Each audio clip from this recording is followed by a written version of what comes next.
ସେଦିନ ବାତ୍ୟା ଆସୁଛି ବୋଲି ରେଡ଼ିଓ ଟିଭିରେ ବାଜିଲା। ସମୁଦ୍ର କୂଳକୁ ଧାଇଁଲା ଧୋବିନ। ସମୁଦ୍ରକୁ ଚାହିଁଲା। ସମୁଦ୍ର ବିଲକୁଲ ଶାନ୍ତ, ସ୍ଥିର।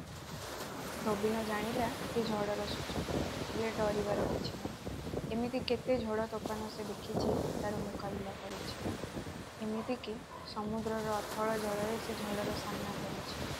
ଆଉ ସେଇ ଝଡ଼ର ଧାରେ ଧାରେ ଯାଇ ମାଛ ମାରି ଲେଉଟି ଆସିଛି। ତଥାପି ମନ ମାନୁନଥିଲା। ସମୁଦ୍ର ଭିତରେ ବହୁ ଦୂରରେ ହାତୀଶୁଣ୍ଢ ପରି କ'ଣ ଗୋଟାଏ ପାଣିରୁ ଉଠି ଆକାଶରେ ଭାସୁଛି। ଏମିତି ଦୃଶ୍ୟ ସେ କେବେ ଦେଖିନଥିଲା। ସେଥିପାଇଁ ମନରେ ଦକ ଆସୁଛି। ମା ବାଉତୀଙ୍କ ଉଦ୍ଦେଶ୍ୟରେ ହାତ ଯୋଡ଼ି ମୁଣ୍ଡ ନୁଆଁଇ ଧୋବିନ କହିଲା, ତୁ ଭରସା ଲୋ ମା, ତୋ ଗାଁ ତତେ ଲାଗିଲା। ଧୋବିନ ସମୁଦ୍ର କୂଳିଆ ଗୋଟେ ଗାଁର ମୁଖିଆ। ବାପା ଅନ୍ତେ ଗାଁର ଦାୟିତ୍ୱ ତା ମୁଣ୍ଡରେ।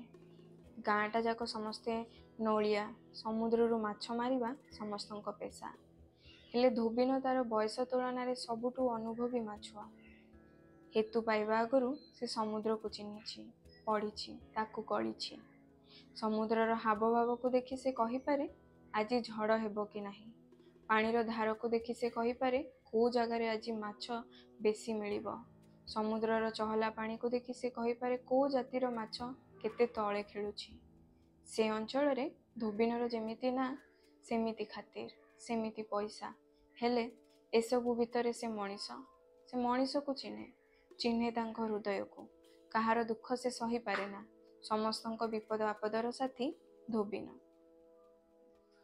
ତା ପରଦିନ ପବନର ବେଗ ଟିକେ ଟିକେ ବଢ଼ିଲା। ଧୋବିନ ଗାଁ ଯାକ ଘର ଘର ବୁଲି ବୁଲି ଭଲ ମନ୍ଦ ବୁଝିଲା। କାହାର କ'ଣ ଅଛି କ'ଣ ନାହିଁ ବୁଝାବୁଝି କରି ଯାହା ଯେମିତି ସମସ୍ତଙ୍କ ପାଇଁ ଖାଇବା ପିଇବା ଯୋଗାଡ଼ କଲା।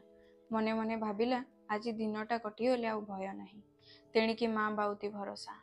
ପବନର ବେଗ ବଢ଼ୁଛି। ସମୁଦ୍ର ଆଡ଼କୁ ଚାଲିଲା ଧୋବିନ। ସାଙ୍ଗରେ ଗାଁର କେଇଟା ଭେଣ୍ଡା ଟୋକା।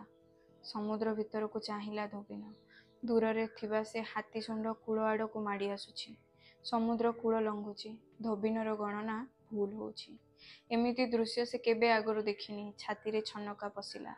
ଧୋବିନ ଚିତ୍କାର କଲା, ଗାଁ ଛାଡ଼, ଘର ଛାଡ଼, ଆଉ ନିସ୍ତାର ନାହିଁ।